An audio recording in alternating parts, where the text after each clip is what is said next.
Alright, so today instead of doing a tall tales video, I'm going to do a general writing video. Because as it happens, I believe that there are exactly 2 rules for writing. And this is how I approach writing, and this is how I give writing advice when I've had opportunity to do so, is that I live by these 2 rules. And there's only 2 rules. One of them is about process, and one of them is about content. This video is going to be about content.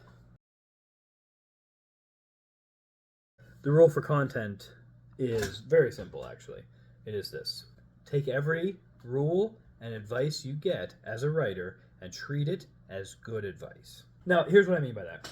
We get told a lot of rules about content. Some of it is grammar, stuff like the right your and the right there and stuff like that. And some of it is just kind of these trends that people are talking about, like said is dead, or don't start in media res, and all these different ideas. How I used to phrase this bit of advice was that I would say, add to the end of every single piece of writing advice you get the phrase without reason.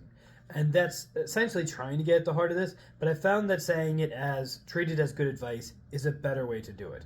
Now, here's why that's better, though. Here's why that's more universal and why I think it's necessary. First of all, it's advice, and what that means is that you don't actually have to do it. All of these other things that we're talking about, even grammatical rules, are not hard rules. That is, there are times that you don't have to do them. There are times that you can do them wrong, or differently, or in a wildly new way. You can play with things like spelling. You can play with things like grammatical structure. You can play with things like the right, word to use in this place. All that stuff, all of that you can play with. And so that's advice. All of it is advice. It's not actual concrete rules that you absolutely have to follow. However, by and large, it's good advice.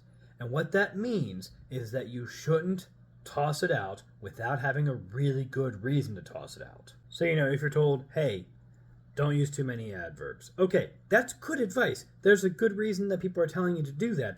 It serves an important function in writing.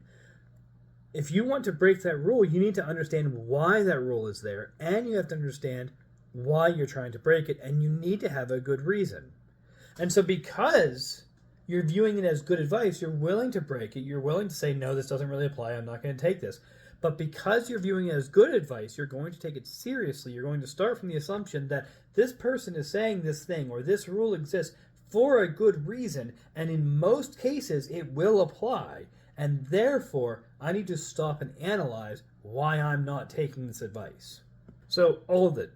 Take writing rules, take all the things that we're told about how you have to write and the ways that we have to present the stories and all this other stuff, structures and grammar and correct phrasing and everything like that. Take all those things and treat them not as rules, not as hard and fast concrete things, but as good advice. And make sure that you treat it as good advice, not bad advice. Because if you just toss it out willy-nilly, if you just toss it out because you don't feel like dealing with it, then your story is going to suffer for that.